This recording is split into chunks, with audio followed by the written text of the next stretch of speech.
It was a fairly opportunistic business model which sought to do two key things. So the first was bringing stability to crypto markets through asset-backed tokens, effectively a stablecoin. And secondly, to drive liquidity into the real estate market through tokenization. As we embarked on this, what we realised pretty quickly was that transparency was one of the key selling points of our offering. And as such, we effectively built a visualisation dashboard for that real estate to show investors their assets and the individual buildings that sat within it. What we then went on to do was raise our fund, and we found that meeting after meeting, we were just getting constant feedback that they quite liked the fund, but it was actually that back-end visualisation platform that was much more interesting and much more exciting to them. And particularly when we're speaking to real estate professionals and real estate landlords, many of which were using Excel and paper to track their assets and performance, they found it particularly exciting.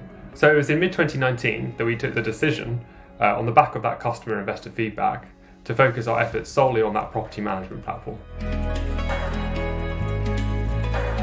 So we actually found the pivot occurred quite naturally, as opposed to just waking up one day and changing our business.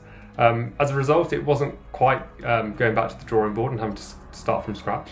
That said, we did have a number of challenges. So I think first, going out as a founding team, really explaining what we were doing, having to re-educate the market and our customers was definitely our initial hurdle. I think secondly, and tied to that, were investors. So having built relationships and showing progress to those investors over time, we really felt somewhat that we're going back to square one. I think in particular, we had to navigate this with our first investor, who were Pi Labs, who'd bought into and backed us as founders for that initial idea and not the pivot, where we were seeing that great attraction.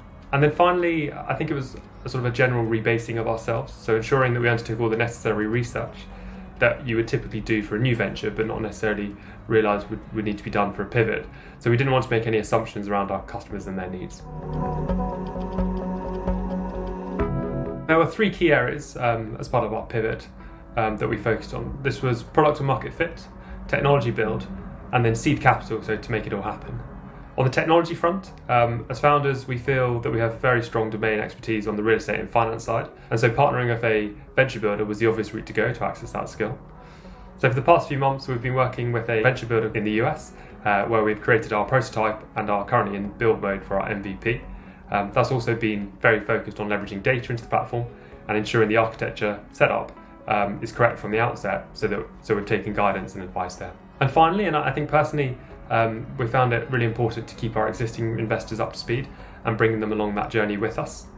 They've been hugely supportive throughout the pivot, and to some extent have seen the pivot as part and parcel of the company being successful through listening to its customers.